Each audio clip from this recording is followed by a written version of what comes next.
Boa noite a todos. Boa noite, Stephanie. Eu quero agradecer ao Observatório pela essa oportunidade, pelo convite. É um prazer estar aqui com vocês. Eu sou Luciano Nascimento, sou um homem negro, cabelos grisalhos, encaracolados, uso óculos. Tem atrás de mim uma estante com livros e CDs. Eu estou usando uma camisa branca com estampa e eu tenho uma barba em tentativa de crescimento. Eu quero falar com vocês hoje, eu trago aqui uma perspectiva que é baseada... Perdão, quase caiu a minha luminária aqui na frente. Eu trago uma perspectiva ancorada na minha experiência em sala de aula, mas também no fato de eu também ser pai de uma pessoa com deficiência. Eu sou pai de um rapaz de 20 anos com paralisia cerebral, e essa minha fala é ancorada justamente na minha experiência de sala de aula e na minha experiência de pai de pessoa com deficiência, e não só de pai de pessoa com deficiência. Eu tenho 3 filhos, na verdade, né? O Luiz Felipe, que é esse rapaz, tem 20, o Luiz Guilherme tem 21 e a Maria Luísa tem 13. Então, é uma experiência de pai, e de pai com pessoa com deficiência também, e uma experiência de professor. Eu vou começar, então, a fala. Eu sou professor de língua portuguesa de formação, professor de língua portuguesa e de literatura de formação, mas, recentemente, até por conta dessa experiência que veio atravessando a minha vida, né? Eu tenho 47 anos, o Felipe tem 20, eu resolvi estudar um pouco mais como colaborar para sanar dificuldades de aprendizagem de maneira geral, de pessoas com algum tipo de deficiência, algum transtorno, mas sabendo que era um aprendizado que colaboraria com a minha prática pedagógica em sala de aula, para além da minha função do meu lugar de pai, né?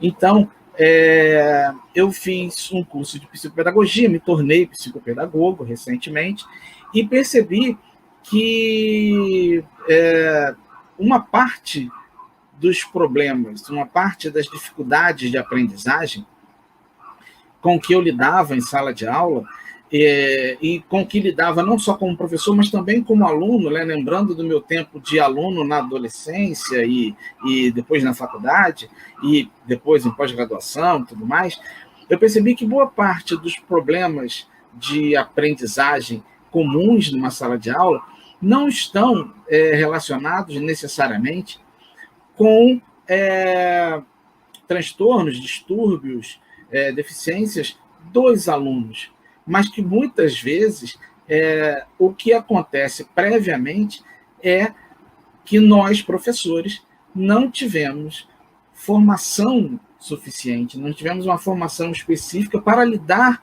com dificuldades de aprendizagem dos nossos alunos. Então, como a psicopedagogia, isso, muito obrigado, como a psicopedagogia, exatamente, como a psicopedagogia lida diretamente com dificuldades de aprendizagem, eu percebi que um olhar psicopedagógico podia se voltar para justamente a dificuldade de ensinar, e não apenas a dificuldade de aprender, né? Havia alguns entraves na ensinagem que impactam diretamente na aprendizagem. Então, juntando, né, esse atravessamento da experiência de pai, da experiência de professor e experiência de aluno, eu percebi que era possível pensar numa psicopedagogia voltada para o professor e para a formação de professor. Não só uma psicopedagogia voltada para o aluno, para a pessoa com dificuldade de aprendizagem. Era possível um olhar psicopedagógico voltado para a ensinagem. E, a partir daí, eu comecei a tentar desenvolver, e esse tem sido o meu projeto de pesquisa há alguns anos, né, desde 2017, o que eu chamei de psicopedagogia da empatia. Uma psicopedagogia, então um olhar voltado para os problemas que atravessam a aprendizagem, mas um olhar voltado para aquilo que na ensinagem interfere de maneira negativa na aprendizagem. Então, eu pensei numa psicopedagogia da empatia. E essa psicopedagogia da empatia, ela se sustenta em 3 pilares, né, que vocês já estão vendo aí, o primeiro tópico: verdade, diálogo e empatia. Muito bem, eu vou alterar um pouquinho a ordem, vou falar primeiro do diálogo. Tá? O diálogo é um elemento essencial em qualquer processo de aprendizagem, justamente pelo fato de que, como diz lá o Paulo Freire, né, o diálogo é uma exigência existencial, é uma condição, é um imperativo existencial. E sendo um imperativo existencial, a dialogicidade, que é a faculdade, né, do diálogo, né, que é a imanência do diálogo, a dialogicidade funciona como um verdadeiro esteio de toda a educação que se pretenda voltada para a libertação dos homens. Então, a dialogicidade, a nossa capacidade de sustentar e de tirar proveito do diálogo, de nos manter em franca comunicação, ela é o esteio para uma educação que se pretenda libertadora. Tá? O diálogo, só muito antes lá do Paulo Freire, o diálogo é o que está na base, por exemplo, dos preceitos socráticos, né, que chegaram até nós por meio dos diálogos platônicos, principalmente. Né? Sócrates se valia de diálogos para ensinar.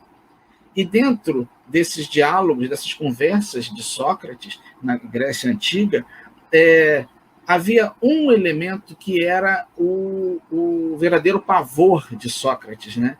Que era a contradição. Então, a dialética socrática, ela se sustenta no evitar a contradição. Por que evitar a contradição? Quer dizer, o Sócrates procurava demonstrar a contradição do outro, né? E ele evitava a própria contradição, ele evitava cair em contradição. Essa era a condição de Sócrates. Né? Por quê? Porque na contradição não há verdade. Quem cai em contradição é flagrado na mentira, na ausência de verdade. Então, quando Sócrates foi instado a abjurar, quando tentaram obrigar Sócrates a se desmentir, a abrir mão da sua missão, da missão que foi dada a ele pelos deuses, Sócrates preferiu a morte. Sócrates não deixou, não negou as suas convicções. Sócrates não voltou atrás naquilo que tinha dito. Porque isso seria a contradição, isso é a mentira, não é a verdade. Então, o diálogo, que era um instrumento da filosofia, era a ferramenta por meio do qual a filosofia socrática se dava a conhecer, nesse diálogo não poderia existir a inverdade, a contradição. Muito bem, a gente tem aí um ponto em comum entre o pensamento socrático e o pensamento de Paulo Freire. A dialogicidade é a faculdade imanente, né, natural ao diálogo, e essa dialogicidade precisa ser explorada numa educação que se pretenda libertadora. E o diálogo que está lá presente na filosofia socrática, o diálogo também não comporta a mentira. O diálogo precisa ser franco, o diálogo não permite a contradição. Então, verdade é um ponto em comum entre Sócrates e Paulo Freire no exercício do diálogo. O diálogo precisa ser verdadeiro. Paulo Freire chega a dizer que só existe palavra verdadeira se ela é palavra-ação, é palavra e prática. Só que de que verdade exatamente a gente está falando? A gente está falando da verdade que é o resultado de uma manifestação. A verdade que eu estou invocando aqui agora, e a verdade que era a que Sócrates exercitava, é o resultado de uma encenação, não de uma dramatização no sentido teatral, mas é uma encenação, por quê? Porque ela pode ser observada de fora. Ela é flagrada naquele quadro comunicativo, naquele momento em que duas ou mais pessoas estão dialogando.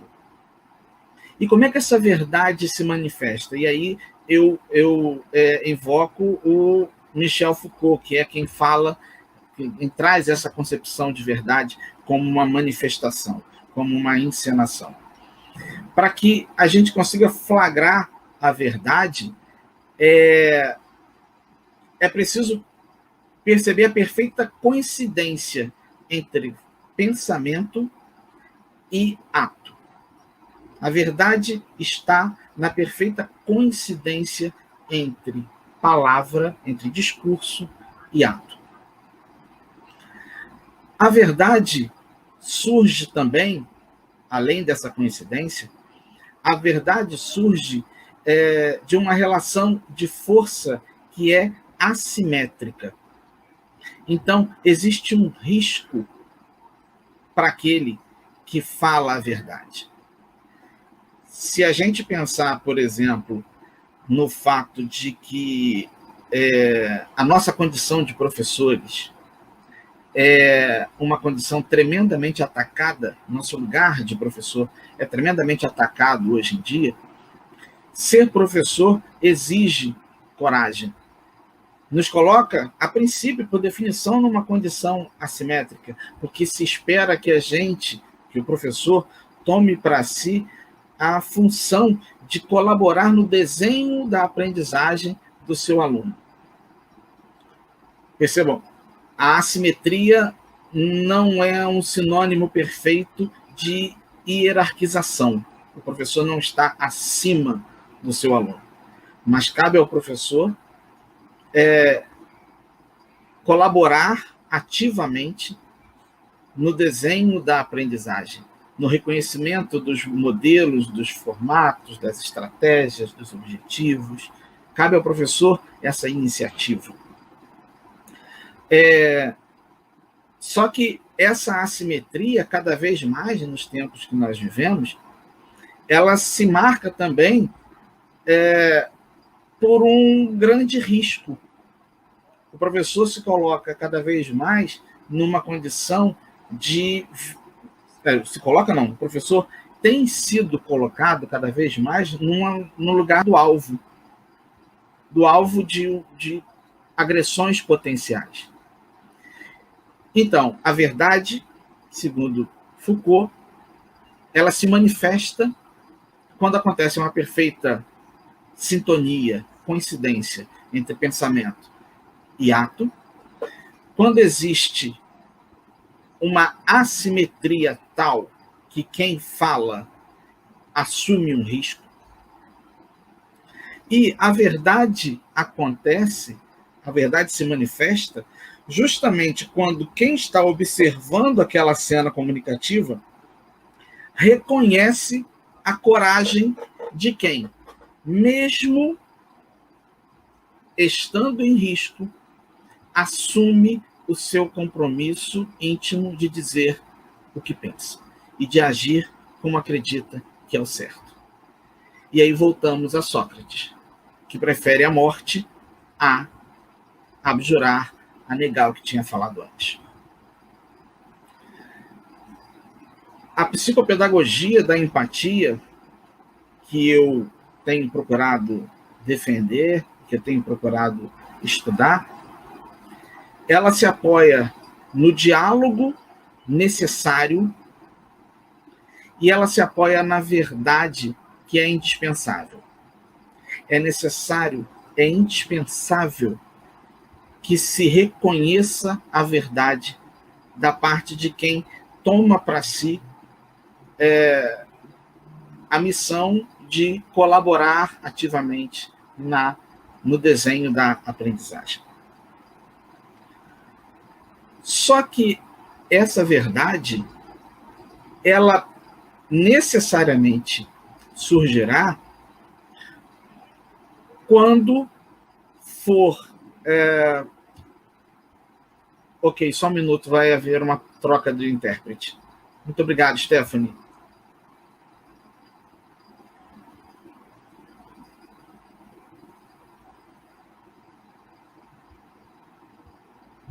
Olá, Lucas. Vamos adiante, então. Eu estou aqui agora me organizando para eu voltar a ter o meu roteiro. Isso. Então, essa verdade, ela surge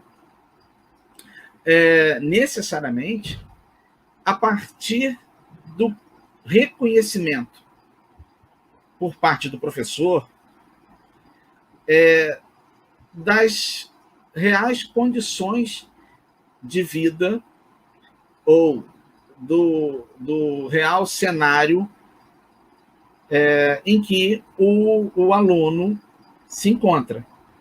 Então, por exemplo, o Matheus falou que apenas recentemente, ou apenas uma vez, alguém perguntou para ele o que é que ele precisava, que tipo de ajuda ele precisava para subir no ônibus.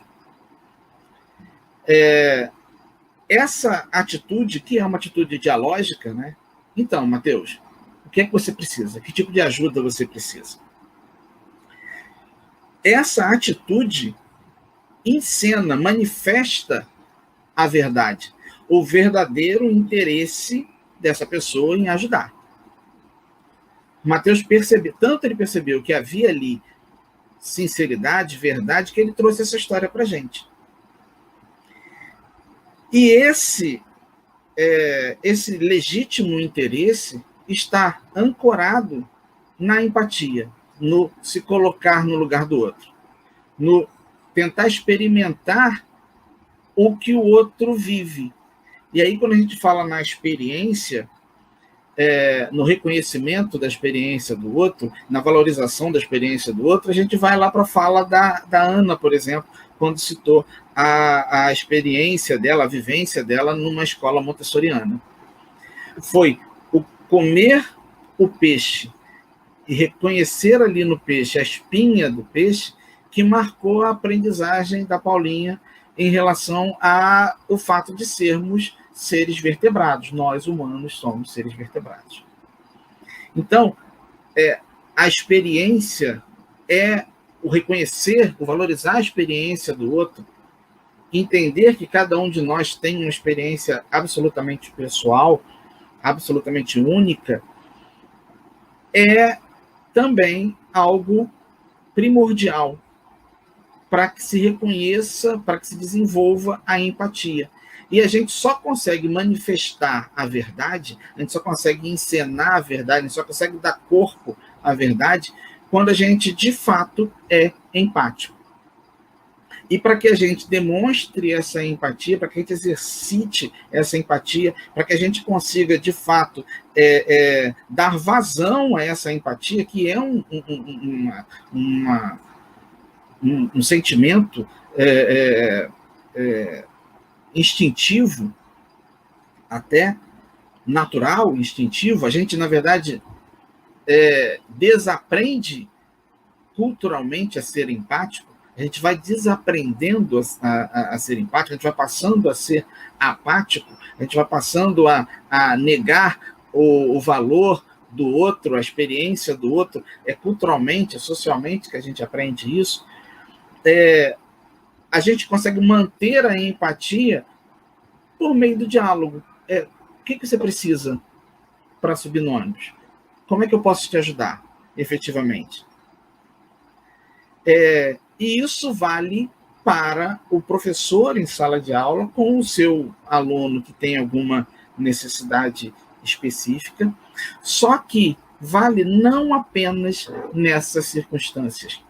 E é aí que é o passo em que é o momento em que eu estou nessa minha pesquisa, que é uma virada, quando eu percebi que, na verdade, não é só a pessoa com algum tipo de deficiência, congênita ou não, né, como disse o Matheus, que é um engano que as pessoas cometem também, né, muito comum. As pessoas acreditam que o deficiente é o senso comum, né, que o deficiente é aquele que nasce com a deficiência e esquece que muitas pessoas adquirem deficiência, né? As pessoas perdem a visão por conta do diabetes, por exemplo, as pessoas perdem mobilidade por conta de acidentes de carro, por exemplo, as pessoas perdem a audição por uma série de outras circunstâncias. No outro dia, a Regina Casé fez um depoimento, inclusive, ela com a filha, no Instagram, falando sobre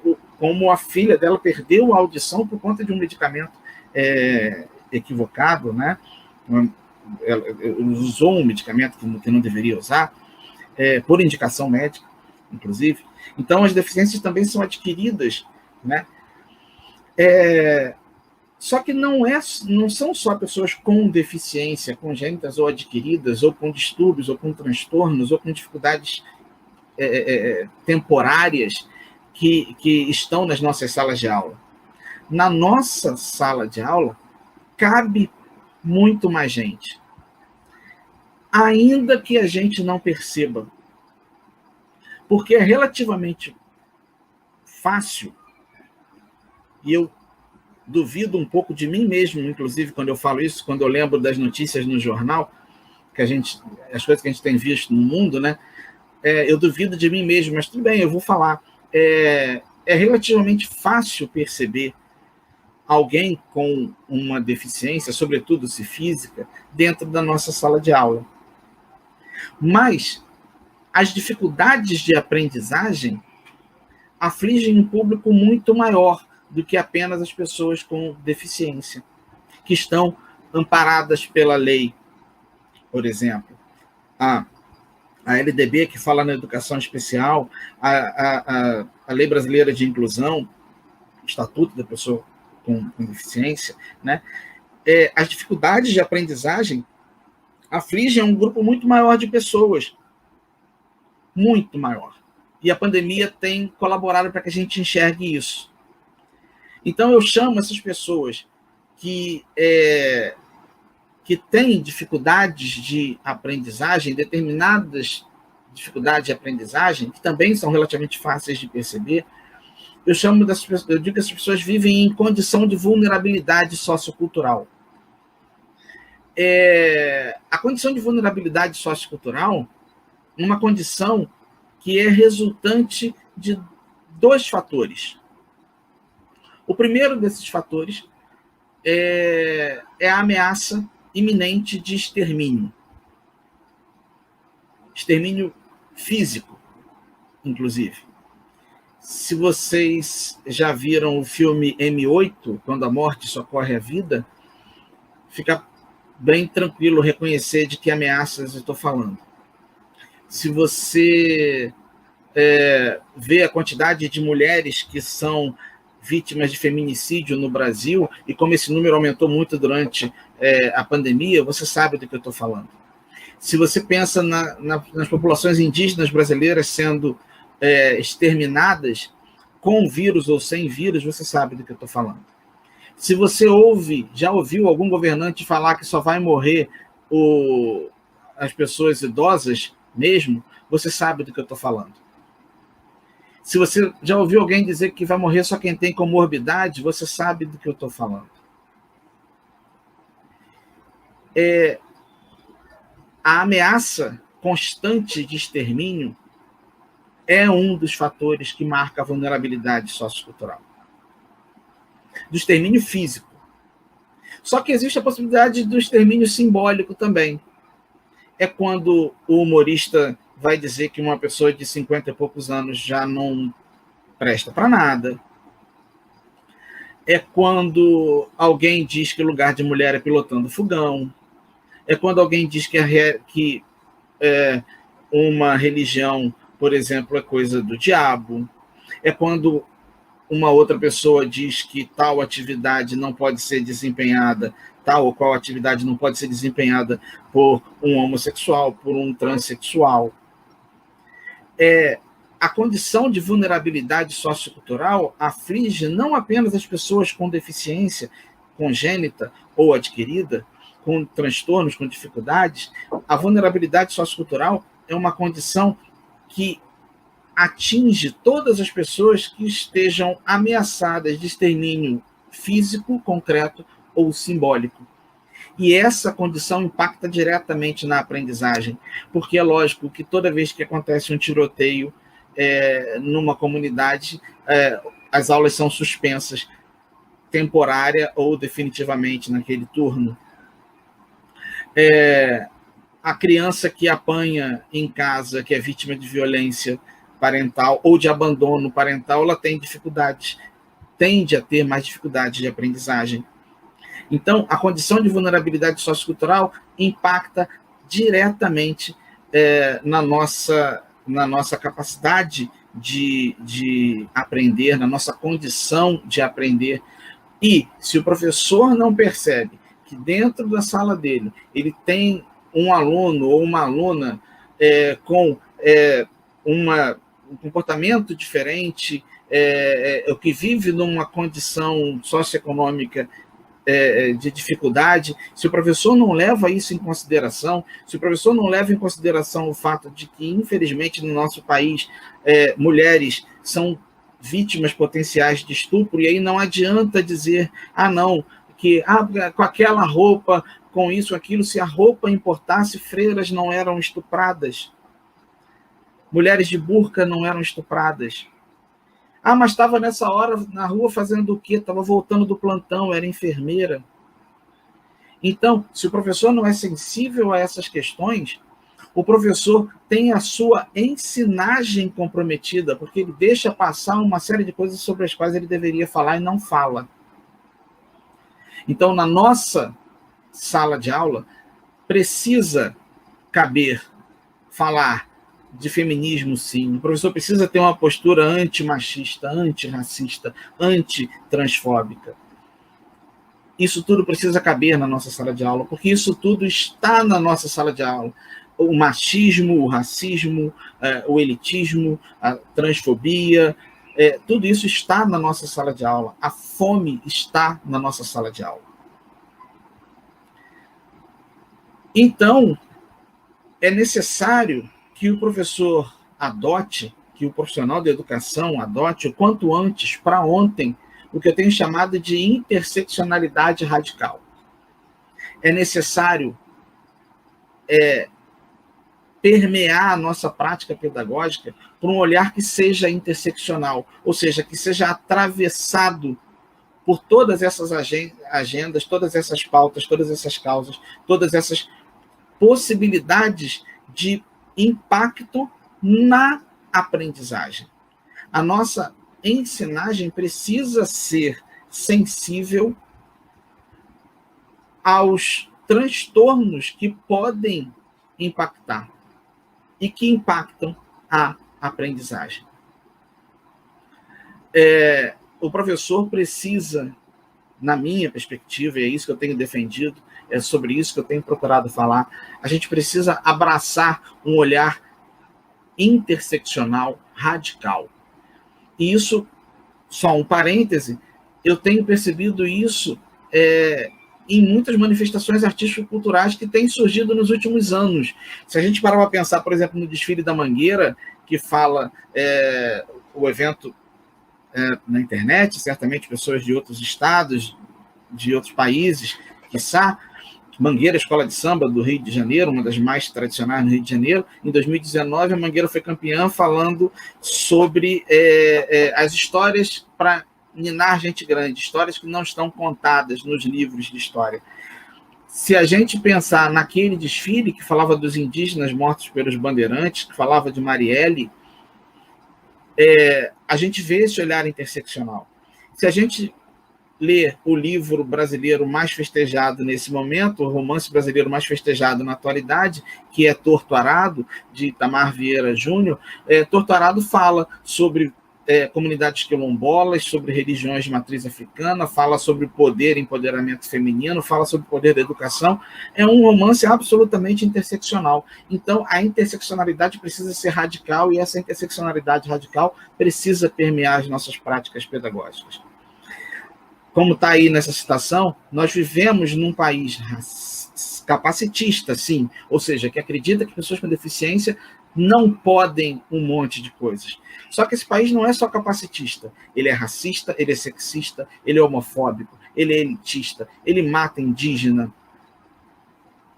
Poucos de nós escapam ilesos a todos esses crivos. E isso nos torna parecidos com os nossos alunos. Então, não é porque eu sou professor de uma disciplina exata que eu não vou falar de feminismo, vou falar sim. Porque se eu não sou mulher, eu sou filho de uma mulher, logo o machismo, a violência contra a mulher, o feminicismo afeta a minha mãe, afetará a minha filha, afeta a minha esposa, me afeta. Por quê? Porque eu sou humano, porque eu sou empático. Eu me coloco no lugar do outro. Então, nossos alunos são muito mais parecidos conosco do que nós próprios pensamos. Que normalmente nós pensamos. Porque eu sou negro, sou pai de menina, sou pai de um rapaz com deficiência, sou pai de um rapaz negro que toca violão, que curte samba, que fica até de madrugada na rua e que é a vítima preferencial do policial com síndrome de Capitão do Mato, que vê num rapaz de 21 anos negro um potencial agressor também. Então, isso tudo precisa estar na minha prática. Ok? O próximo slide, por favor, eu já estou terminando. Diz Paulo Freire, não há palavra verdadeira que não seja praxis. Daí dizer que a palavra verdadeira seja transformar o mundo. A transformação do mundo só virá quando as nossas palavras forem também nossas práticas. Não adianta eu acreditar que estou transformando o mundo se eu estou apenas fazendo uma postagem mal criada no Instagram, ou no Twitter, ou no Facebook, onde quer que seja. Eu preciso trazer para mim aquela realidade que eu sei que aflige o meu aluno, e aquilo que aflige o meu aluno tem que me afligir também. E eu tenho que tentar mudar aquilo como eu possa. Se a palavra não é praxis, ela não é verdade. O último, por gentileza. Esse é um convite que eu faço a todos os colegas, por meio, inclusive, do projeto que a gente tenta tocar no Instagram, e vocês vão ver nas redes sociais. No próximo slide eu tenho esses contatos. Vamos dar eficiência às nossas práticas. Eu agradeço a atenção de vocês, agradeço mais uma vez o convite, e que possamos todos transformar nossas práticas, nosso engajamento, nossa empatia em mudança no mundo, mudança efetiva no mundo. Muito obrigado, boa noite.